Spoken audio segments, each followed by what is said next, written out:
नमस्कार दोस्तों, करीब 9 साल बाद जेल से निकलते हैं परमेश्वर मुखिया और अपने आरा के घर से एकदम सुबह सुबह मॉर्निंग वॉक पे निकलते हैं और 200 मीटर भी नहीं चले होते हैं तब तक एक अज्ञात व्यक्ति आता है और धड़ल्ले से 3 गोली उन पे फायरिंग करता है और मौके पर ही उनकी मौत हो जाती है। दोस्तों, मैं आपको बता दें, परमेश्वर मुखिया पे 270 लोगों के हत्या का आरोप है, लेकिन किसी भी पुलिस प्रशासन लोग के पास एक सिंगल फोटो परमेश्वर मुखिया की नहीं है जिससे ये पता लगाया जा सके कि परमेश्वर मुखिया दिखते कैसे हैं और उनको पकड़ा जाए। बस लोग ये जानते हैं कि वो कैसे दिखते हैं और किस कद काठी के हैं। लेकिन दोस्तों, सबसे महत्वपूर्ण सवाल कि आखिर क्यों मारे परमेश्वर मुखिया 270 लोगों को? आखिर उतना सुबह सुबह आके उनको कौन मार दिया और मौत के इतने साल बाद भी लोग उनको इतना मिस क्यों करते हैं? आज इस वीडियो में डिटेल में समझने की कोशिश करेंगे। आज सुबह की सबसे बड़ी खबर, रणवीर सेना के प्रमुख की गोली मारकर हत्या कर दी गई है। जी हां, मॉर्निंग वॉक पर मर्डर की ये खबर आई है।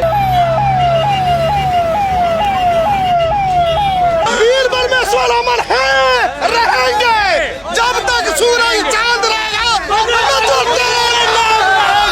दोस्तों, इस कहानी की शुरुआत होती है 19वीं शताब्दी में, जिस वक्त माओवादी जमीन पे कब्जा करने लग रहे होते हैं भूमिहारों की। उस वक्त भूमिहार के एक इंसान रणवीर चौधरी जो है वो छोटा सा संगठन बनाते हैं और बहुत संघर्ष करने के बाद लोगों की जमीन वापस दिलवाते हैं।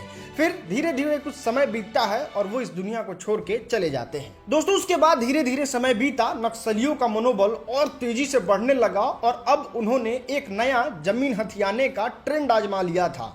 वो आते थे, जमीन पे लाल कलर का झंडा गाड़ देते थे और फिर वो जमीन नक्सली का हो जाता था। अगर झंडा गाड़ने के बाद गलती से भी कोई व्यक्ति उस झंडे के अंदर चला गया और वो देखने से वेशभूषे से ऊंची जाति का नजर आता था तो वो नक्सली गोली मार देते थे बिना सवाल जवाब और किसी तरीके का कोई आर्गुमेंट किए बगैर। दोस्तों, उस वक्त लालू प्रसाद यादव की सरकार थी। सभी लोग जाके लालू प्रसाद यादव से गुहार लगाते हैं, लेकिन कुछ खास फायदा इन लोगों को नहीं होता है। मुंह लटका के वो लोग वापस चले आते हैं। दोस्तों, ये साल होता है 1994 का और महीना बारिश का होते रहता है। भूमिहार और कुछ राजपूत भी मिलके एक मीटिंग बुलाते हैं जहां पे गठन होता है रणवीर सेना की। दोस्तों, सबसे पहले अध्यक्ष चुने जाते हैं रणवीर सेना के रंग बहादुर सिंह, लेकिन ज्यादा दिन तक ये संगठन को चला नहीं पाते हैं। फिर धीरे धीरे एक नाम उभर के आता है जो रणवीर सेना के सारे कमान को संभालने लगता है। वो नाम होता है परमेश्वर नाथ सिंह, जिनका बड़ा ही लोकप्रिय गांव में नाम है परमेश्वर मुखिया।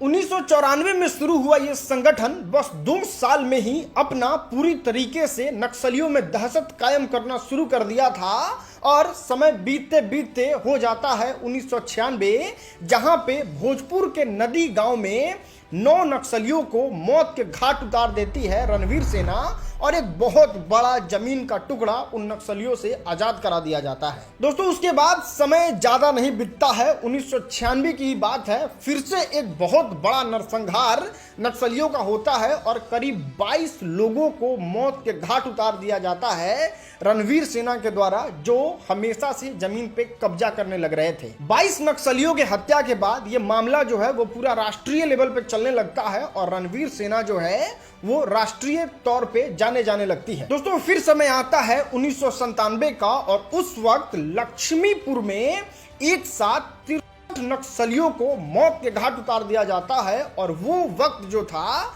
वो रणवीर सेना के लिए सबसे बड़ा नरसंहार का वक्त था। और रणवीर सेना ने बिहार के इतिहास में आजादी के बाद सबसे बड़ा नरसंहार किया, जिसमें 73 आदमी मारे गए। दोस्तों, परमेश्वर मुखिया लगातार आतंकवादियों की हत्या कर रहे थे, लेकिन वो पुलिस की नजर में गुनाह था और पुलिस परमेश्वर मुखिया को लगातार खोज रही थी। लेकिन हैरानी की बात जानते हैं, 6 साल से वो लगातार आतंकवादियों की सफाया कर रहे थे, लेकिन पुलिस के हाथ उनके एक फोटो भी नहीं थी। मतलब परमेश्वर मुखिया को जब वो अपने पीक टाइम पे थे तो कोई उनको देखा भी नहीं था। बस कद काठी से अनुमान लगाया जा सकता था कि ये परमेश्वर मुखिया हैं। इतना ही नहीं दोस्तों, परमेश्वर मुखिया अपनी बातों को इंटरव्यू के माध्यम से पूरे बिहार के जनता के लिए रखते भी थे, लेकिन उसमें सबसे ज्यादा महत्वपूर्ण यह था कि जो भी इंटरव्यूअर उनसे इंटरव्यू लेने आता था, सबसे जरूरी तो ये होता था कि परमेश्वर मुखिया की रणवीर सेना जो है वो इंसान पे भरोसा करे कि ये किसी तरीके से एड्रेस नहीं बताएगा, और दूसरा चीज कोई फोटोग्राफर जो है वो साथ नहीं आएगा। और उस वक्त के इंटरव्यू में परमेश्वर मुखिया ने बताया था कि सरकार हमारी मांग नहीं सुन रही है, और अगर सरकार चाहती है कि हम कत्ल करें, नक्सलियों को मारें, तो ये लगातार खून खराबा चलता रहेगा। लेकिन जो हमारे इन्फॉर्मर्स थे उन्होंने ये मना कर दिया था कि मेरे साथ कोई फोटोग्राफर नहीं जाएगा, क्योंकि तब तक कोई तस्वीर परमेश्वर मुखिया की नहीं थी। दोस्तों 6 साल बीत चुके थे परमेश्वर मुखिया को खोजते खोजते पुलिस को, क्योंकि कोई सुराग नहीं मिल रहा था कि आखिर परमेश्वर मुखिया मिलेंगे कैसे।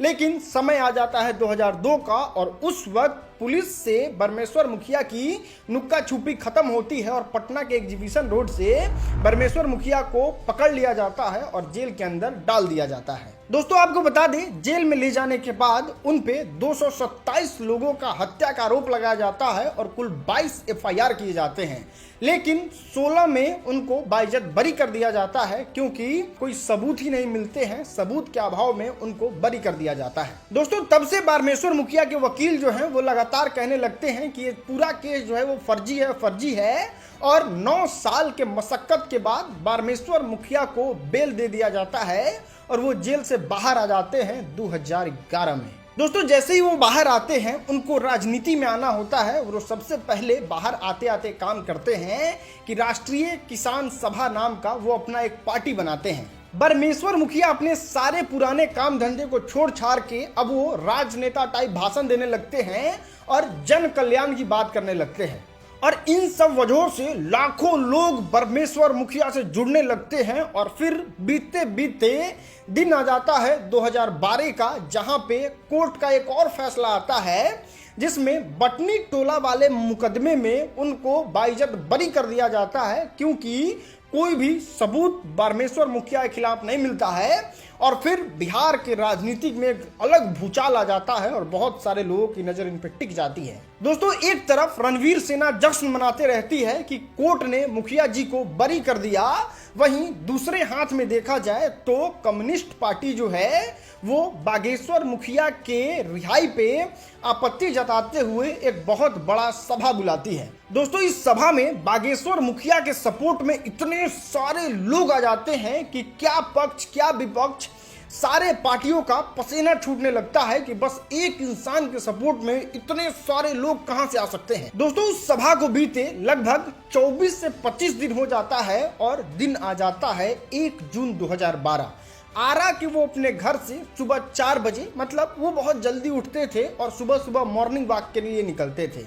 वो सुबह 4 बजे मॉर्निंग वॉक के लिए निकलते हैं और वो अपने घर से बस 200 मीटर ही चले होते हैं कि एक अज्ञात व्यक्ति आता है और उनको 3 गोली मार जाता है। मौके पर ही परमेश्वर मुखिया की मौत हो जाती है, और ये जैसे ही खबर बाहर आती है लोगों के होश उड़ जाते हैं कि ऐसा कैसे हो गया। सब लोग मतलब अफरा तफरी मच जाता है और हर जगह धरना प्रदर्शन, आगजनी, तोड़ फोड़, और सबसे ज्यादा ये चीज का प्रभाव जो है वो झेलना पड़ता है पटना को, जहां पे बहुत ज्यादा तोड़ फोड़ और आगजनी होती है। इतना ही नहीं दोस्तों, लगभग 3 से 4 लाख लोग जो हैं वो बाबा के अंतिम यात्रा में शामिल होते हैं, जो उस वक्त का सबसे बड़ा अंतिम यात्रा बनता है। दोस्तों मामला इतना ज्यादा हाई प्रोफाइल होता है कि महज 7 दिन भी हत्या के नहीं बीते होते हैं कि सरकार जो है वो सीबीआई जांच में भेज देती है परमेश्वर मुखिया के पूरे मौत मामले को।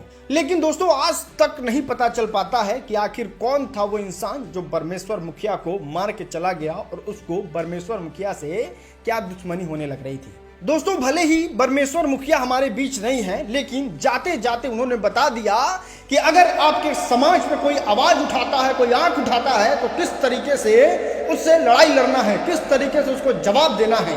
और जितने लोग परमेश्वर मुखिया को नहीं जानते, इस वीडियो को शेयर करके बता दीजिए कौन था परमेश्वर मुखिया जो भूमिहार समाज के लिए इतना ज्यादा करके गया है।